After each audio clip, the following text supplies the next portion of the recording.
No matter what hour your clock strikes, here it's always Halloween. And I'm always your haunted host, Luce Tomlin Brenner. Today I'll be reading you a story that always gives me a chill no matter how hot it is outside. It was written by one of my favorite people, Shirley Jackson, in 1950. So put your feet up and turn your fan on. Treat yourself to a cold drink. It's Labor Day weekend. Don't forget to lock your doors. This is The Summer People.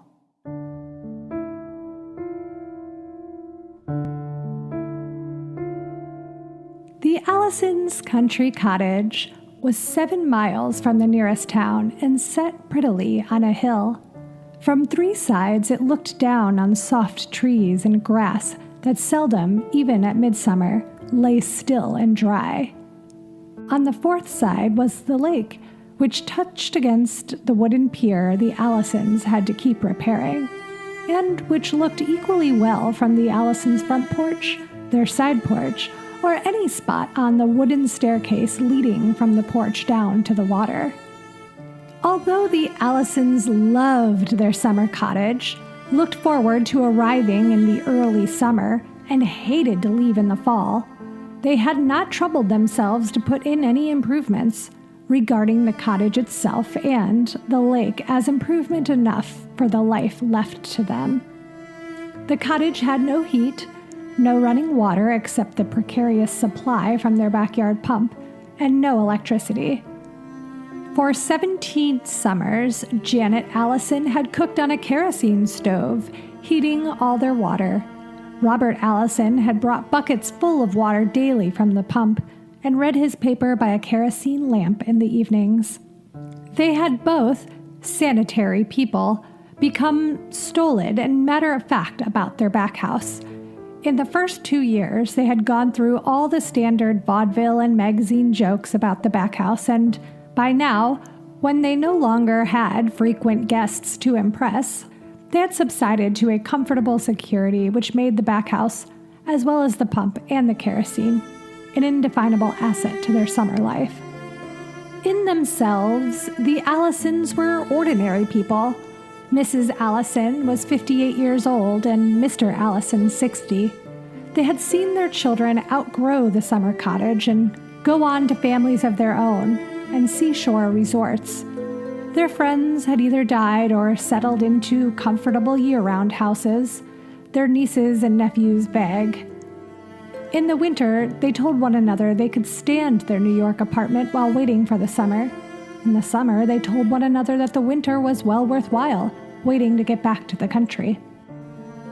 Since they were old enough to not be ashamed of regular habits, the Allisons invariably left their summer cottage the Tuesday after Labor Day, and were as invariably sorry when the months of September and early October turned out to be pleasant and almost insufferably barren in the city. Each year they recognized that there was nothing to bring them back to New York, but it was not until this year that they overcame their traditional inertia enough to decide to stay at the cottage after Labor Day. "There really isn't anything to take us back to the city," Mrs. Allison told her husband seriously, as though it were a new idea, and he told her, as though neither of them had ever considered it, "Well, we might as well enjoy the country as long as possible." Consequently, with much pleasure and a slight feeling of adventure, Mrs. Allison went into the village the day after Labor Day and told those natives with whom she had dealings, with a pretty air of breaking away from tradition, that she and her husband had decided to stay at least another month longer at the cottage. "It isn't as though we had anything to take us back to the city," she said to Mr. Babcock, her grocer. "We might as well enjoy the country while we can." "Nobody ever stayed at the lake past Labor Day before," Mr. Babcock said. He was putting Mrs. Allison's groceries into a large cardboard carton, and he stopped for a moment to look reflectively into a bag of cookies. "Nobody," he said. "Ah, but the city!" Mrs. Allison always spoke of the city to Mr. Babcock as though it were Mr. Babcock's dream to go there. It's so hot. You really have no idea. We're always just so sorry when we leave." "Hate to leave," Mr. Babcock said. One of the most irritating native tricks Mrs. Allison had noticed was that of taking a trivial statement and rephrasing it downward into an even more trite statement. "I'd hate to leave myself," Mr. Babcock said. After deliberation, and both he and Mrs. Allison smiled, "But never heard of anyone staying out at the lake after Labor Day before." "Well, we're going to give it a try," Mrs. Allison said, and Mr. Babcock replied gravely, "Never know till you try." Physically, Mrs. Allison decided, as she always did when leaving the grocery after one of her inconclusive conversations with Mr. Babcock, physically, Mr. Babcock could model for a statue of Daniel Webster, but mentally, it was horrible to think into what old New England Yankee stock he had degenerated. She as much said so to Mr. Allison when she got into the car, and he replied, "Oh, it's generations of inbreeding. That and bad land." Since this was their big trip into town, which they made only once every 2 weeks to buy things that they could not have delivered, they spent all day at it, stopping to have a sandwich in the newspaper and soda shop, and leaving packages heaped in the back of their car. Although Mrs. Allison was able to order groceries delivered regularly, she was never able to form any accurate idea of Mr. Babcock's current stock by telephone, and her lists of odds and ends that might be procured were always supplemented, almost beyond their need, by the new and fresh local vegetables Mr. Babcock was selling temporarily, or the packaged candy which had just come in. This trip, Mrs. Allison was tempted too by the set of glass baking dishes that had found themselves completely by chance in the hardware and clothing general store, and which seemingly had been waiting there for no one but Mrs. Allison, since the country people, with their instinctive distrust of anything that did not look as permanent as trees and rocks and sky, had only recently begun to experiment in aluminum baking dishes instead of ironware, and had apparently, within the memory of local inhabitants, discarded stoneware in favor of iron. Mrs. Allison had the glass baking dishes carefully wrapped to endure the uncomfortable ride home over the rocky road that led up to the Allisons' cottage. And while Mr. Charlie Walpole, who, with his younger brother Albert, ran the hardware clothing general store, the store itself was called Johnson's because it stood on the site of the old Johnson cabin burned 50 years before Charlie Walpole was born, laboriously unfolded newspapers to wrap around the dishes, Mrs. Allison said informally, "Course, I could have waited and gotten these dishes in New York, but we're not going back so soon this year." "Heard you were staying on," Mr. Charlie Walpole said, his old fingers fumbling maddeningly with thin sheets of newspaper, carefully trying to isolate only one sheet at a time, and he did not look up at Mrs. Allison as he went on, "Don't know about staying up there on the lake, not after Labor Day." "Well, you know," Mrs. Allison said, quite as though he deserved an explanation. "It just seemed to us that we've been hurrying back to New York every year, and there just wasn't any need for it. You know what the city's like in the fall." And she smiled confidingly up at Mr. Charlie Walpole. Rhythmically, he wound string around the package. "He's giving me a piece long enough to save," Mrs. Allison thought, and she looked away quickly to avoid giving any sign of impatience. "I sort of feel like we belong here more," she said, staying on after everyone else has left. To prove this, she smiled brightly across the store at a woman with a familiar face, who might have been the woman who sold berries to the Allisons one year, or she was the woman who occasionally helped in the grocery and was probably also Mr. Babcock's aunt. "Well," Mr. Charlie Walpole said. He shoved the package a little across the counter to show that it was finished, and that for a sale well made, a package well wrapped, he was willing to accept pay. "Well," he said again, "never been summer people before at the lake after Labor Day." Mrs. Allison gave him a $5 bill, and he made change methodically, giving great weight even to the pennies. "Nope, "Never after Labor Day," he said, and nodded at Mrs. Allison, and went soberly along the store to deal with two women who were looking at cotton house dresses.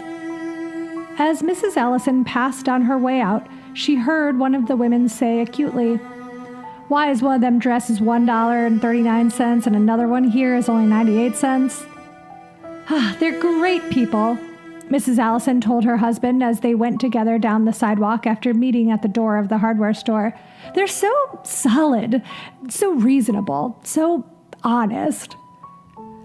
"Yes, makes you feel good knowing that there are still towns like this," Mr. Allison said.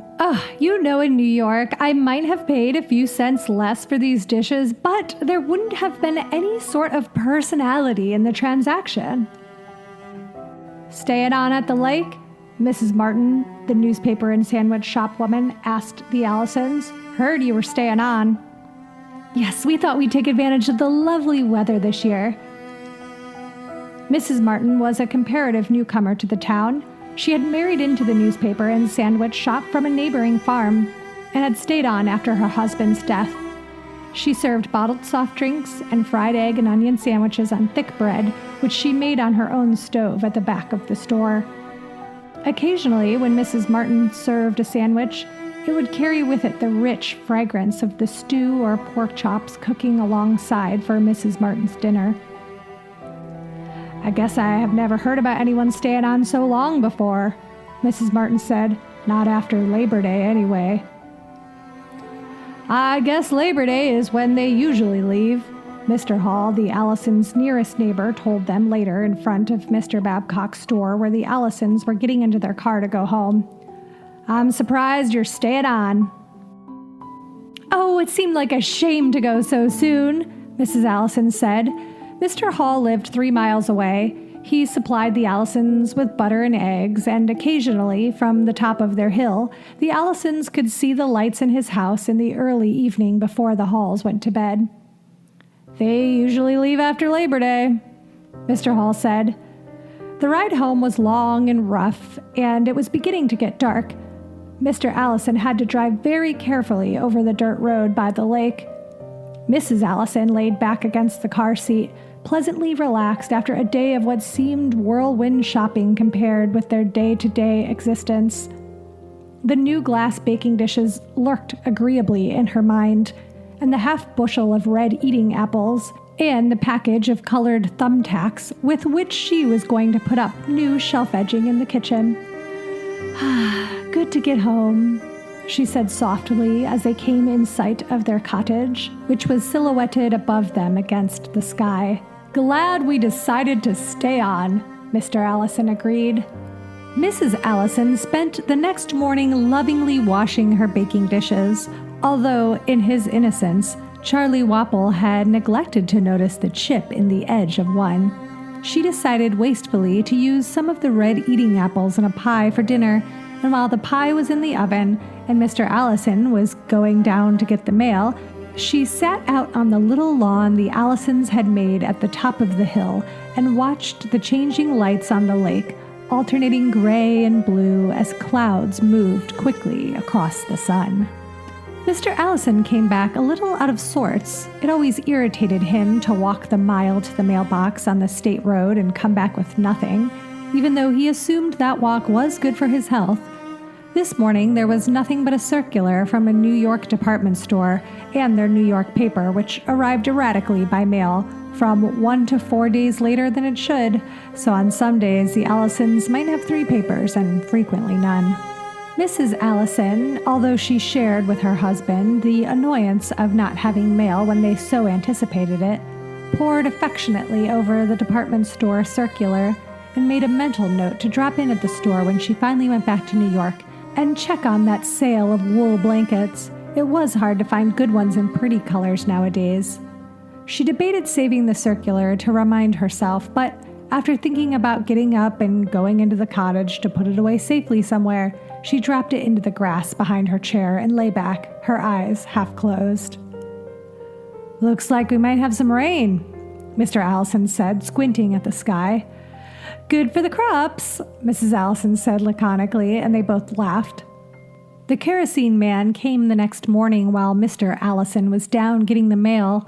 They were getting low on kerosene, and Mrs. Allison greeted the man warmly. He sold kerosene and ice, and during the summer hauled garbage away for the summer people.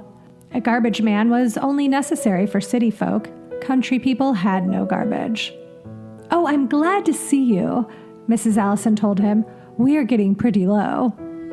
The kerosene man, whose name Mrs. Allison had never quite learned, used a hose attachment to fill the 20-gallon tank, which supplied light and heat and cooking facilities for the Allisons. But today, instead of swinging down from his truck and unhooking the hose from where it coiled affectionately around the cab of the truck, the man stared uncomfortably at Mrs. Allison, his truck motor still going. "Thought you folks had been leaving," he said. "Oh, we're staying on another month," Mrs. Allison said brightly. "The weather was so nice, and it seemed like—" "That's what they told me," the man said. "Can't give you no oil, though." "Oh, what do you mean?"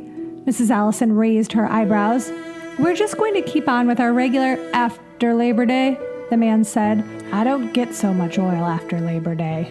Mrs. Allison reminded herself, as she frequently had to do when in disagreement with her neighbors, that city manners were no good with country people. You could not expect to overrule a country employee the way you could a city worker. And Mrs. Allison smiled engagingly as she said, "But you can get some extra oil, right? At least while we stay." "You see," the man said. He tapped his finger exasperatingly against the car wheel as he spoke. "You see, I order this oil. I order it down from maybe 55 miles away. I ordered it back in June. I order how much I'll be needing for the summer. Then I order it again, about November. Round about now, it's starting to get pretty short." As though the subject were closed, he stopped tapping his finger and tightened his hands on the wheel in preparation for departure. "But can't you get a sum?" Mrs. Allison said. "Isn't there anyone else?" "Don't know where you could get oil anywheres else now," the man said consideringly. "I can't give you none." Before Mrs. Allison could speak, the truck began to move, and then it stopped for a moment, and he looked at her through the back window of the cab. "Ice? I could let you have some ice." Mrs. Allison shook her head. They were not terribly low on ice, and she was angry. She ran a few steps to catch up with the truck, calling, "Will you try to get us some? Next week, perhaps?"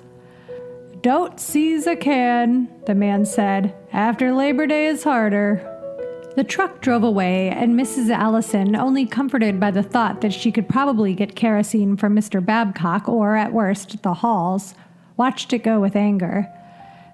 Next summer, just let him try coming around here next summer. There was no mail again, only the paper, which seemed to be coming doggedly on time, and Mr. Allison was openly cross when he returned. When Mrs. Allison told him about the kerosene man, he was not particularly impressed. "Probably keeping it all for a high price during winter," he commented. "What's happened to Ann and Jerry, do you think?" Ann and Jerry were their son and daughter, both married, one living in Chicago and one in the far west. Their dutiful weekly letters were late. So late, in fact, that Mr. Allison's annoyance at the lack of mail was able to settle on a legitimate grievance. "Ought to realize how we wait for their letters," he said. "Thoughtless, selfish children ought to know better." "Well, dear," Mrs. Allison said placatingly. Anger at Ann and Jerry would not relieve her emotions towards the kerosene man. "Wishing won't bring the mail. I'm going to call Mr. Babcock and tell him to send up some kerosene with our order." "Oh, at least one postcard," Mr. Allison said as he left. As with most of the cottage's inconveniences, the Allisons no longer noticed the phone particularly, but yielded to its eccentricities without conscious complaint. It was a wall phone, a type only seen in a few communities.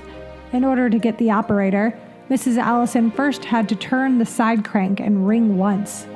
Usually it took 2 or 3 rings to force the operator to answer, and Mrs. Allison, making any kind of telephone call, approached the phone with resignation and a sort of desperate patience. She had to crank the phone 3 times this morning before the operator answered, and then it was still longer before Mr. Babcock picked up the receiver at his phone in the corner of the grocery behind the meat table. He said, "Store?" with a rising inflection that seemed to indicate suspicion of anyone who's trying to communicate with him by means of this unreliable instrument. "This is Mrs. Allison, Mr. Babcock. I thought I'd give you my order a day early because I wanted to be sure and get some—" "What say, Mrs. Allison?" Mrs. Allison raised her voice a little. She saw Mr. Allison out on the lawn turn his chair and regard her sympathetically. "I said, Mr. Babcock, I thought I would call my order in a day early so you could send me—" "Mrs. Allison," Mr. Babcock said, "you'll have to come and pick it up." "Pick it up?" In her surprise, Mrs. Allison let her voice drop back to its normal tone, and Mr. Babcock said loudly, "What's that, Mrs. Allison?" "I thought I'd have you send it out as per usual," Mrs. Allison said. "Well, Mrs. Allison," Mr. Babcock said, and there was a pause while Mrs. Allison waited, staring past the phone over her husband's head out into the sky. "Mrs. Allison," Mr. Babcock went on finally, "I'll tell you, my boy's been working for me, went back to school yesterday. Now I've got no one to deliver. I only got a boy delivering summers, you see?" "I thought you always delivered," Mrs. Allison said. "Not after Labor Day, Mrs. Allison," Mr. Babcock said firmly. "You've never been here after Labor Day before, so you wouldn't know, of course." "Well," Mrs. Allison said helplessly. From inside her mind, she was saying over and over, "Can't use city manners, can't use city manners, no use getting mad." "Are you sure?" she asked finally. "Couldn't you just send out an order today, Mr. Babcock?" "Matter of fact," Mr. Babcock said, "I guess I couldn't, Mrs. Allison. It hardly wouldn't pay, delivering with no one else out there on the lake."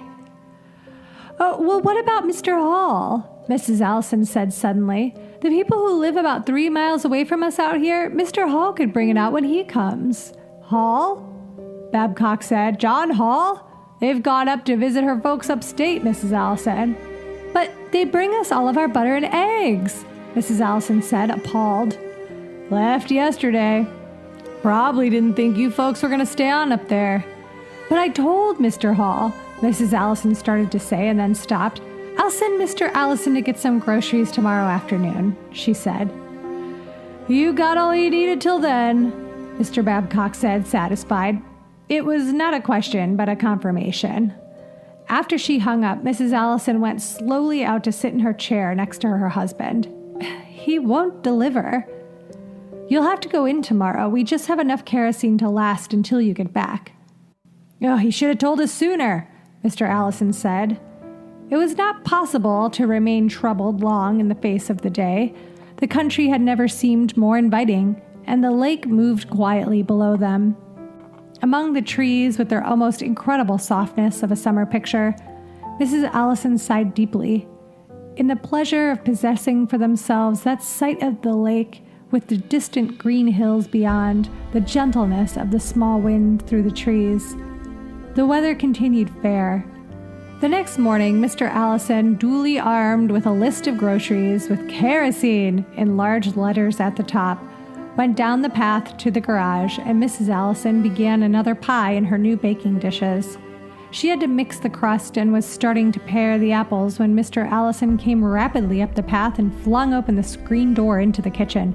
"The damn car won't start," he announced with an end of the tether voice of a man who depends on a car as he depends on his right arm. "Well, what's wrong with it?" Mrs. Allison demanded, stopping with the paring knife in one hand and an apple in the other. "It was all right on Tuesday." "Well," Mr. Allison said between his teeth, "it's not all right on Friday." "Can you fix it?" Mrs. Allison asked. "No," Mr. Allison said, "I cannot. I gotta call someone, I guess." "Who?" Mrs. Allison asked. "A man who runs the filling station, I guess. He fixed it one time last summer." A little apprehensive, Mrs. Allison went on paring apples absent-mindedly while she listened to Mr. Allison on the phone, ringing, waiting, finally giving the number to the operator and then waiting again, giving the number again, giving the number a third time, and then slamming down the receiver. "No one there," he announced as he came into the kitchen. "He's probably just gone out for a minute," Mrs. Allison said nervously.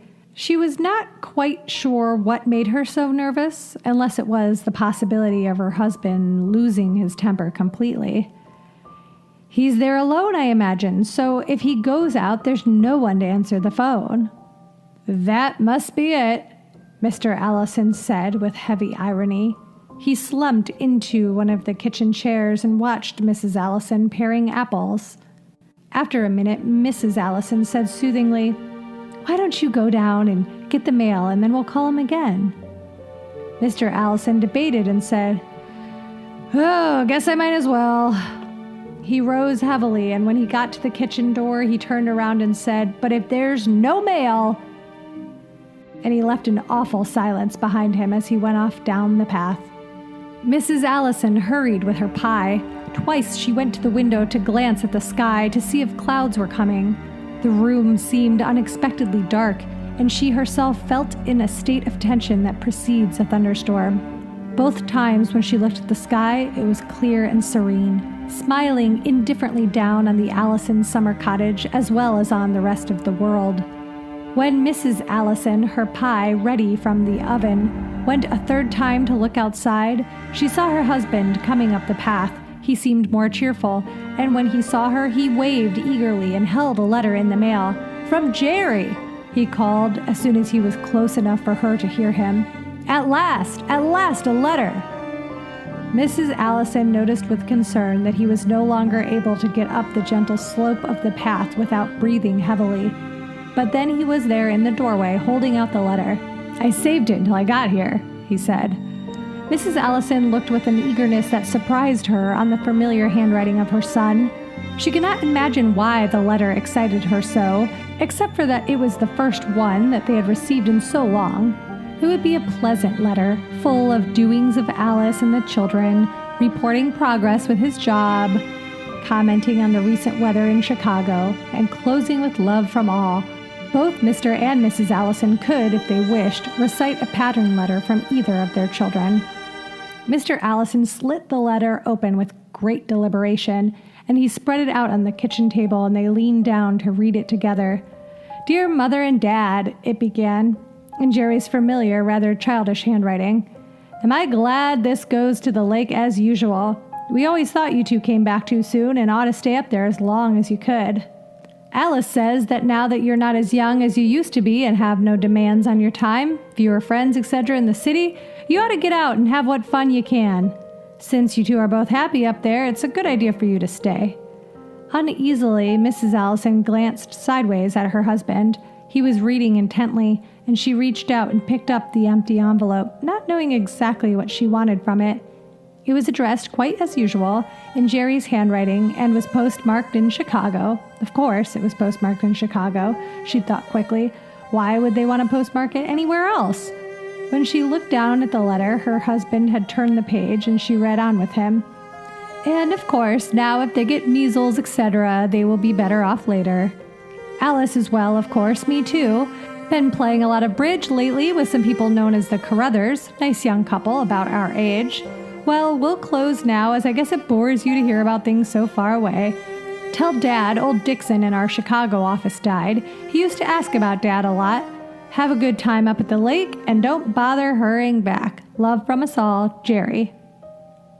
"Funny," Mr. Allison commented. "It doesn't sound like Jerry," Mrs. Allison said in a smaller voice. "He never wrote anything like—" She stopped. "Like what?" Mr. Allison demanded. "He never wrote anything like what?"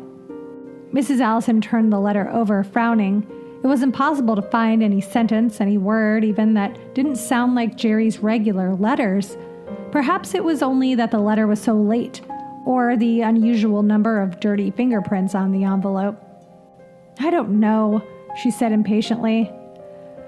"Gotta try that phone call again," Mr. Allison said.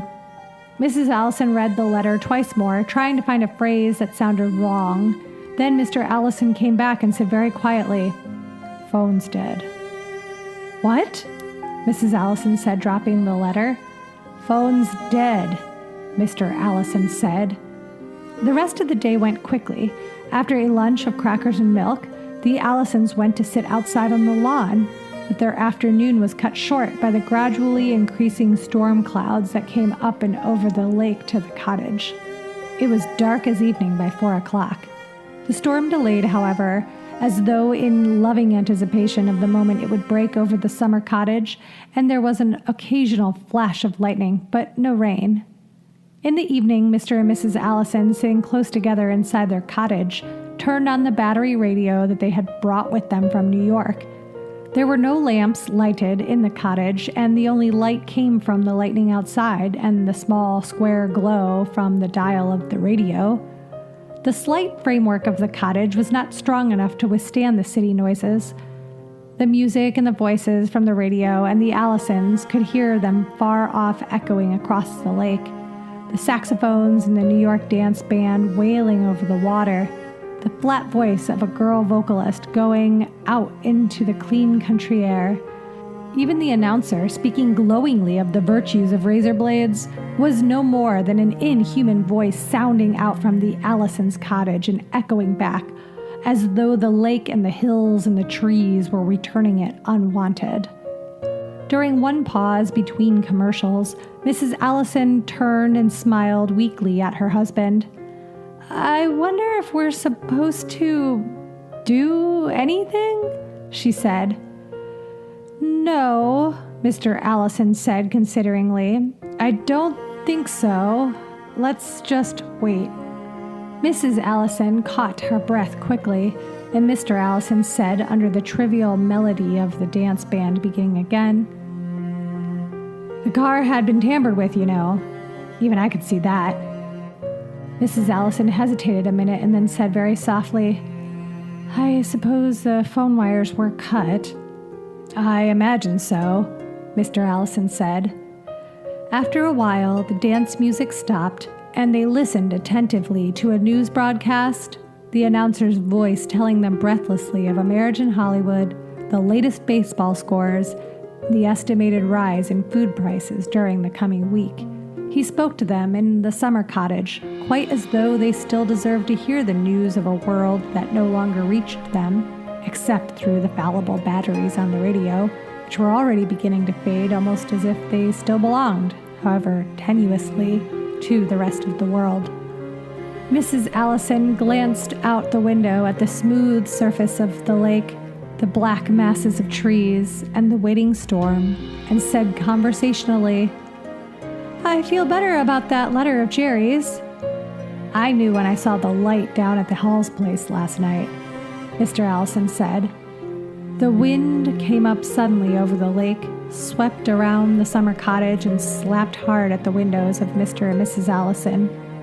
They involuntarily moved closer together, and with the first sudden crash of thunder, Mr. Allison reached out and took his wife's hand, and then, while the lightning flashed outside and the radio faded and sputtered, the two old people huddled together in their summer cottage and waited.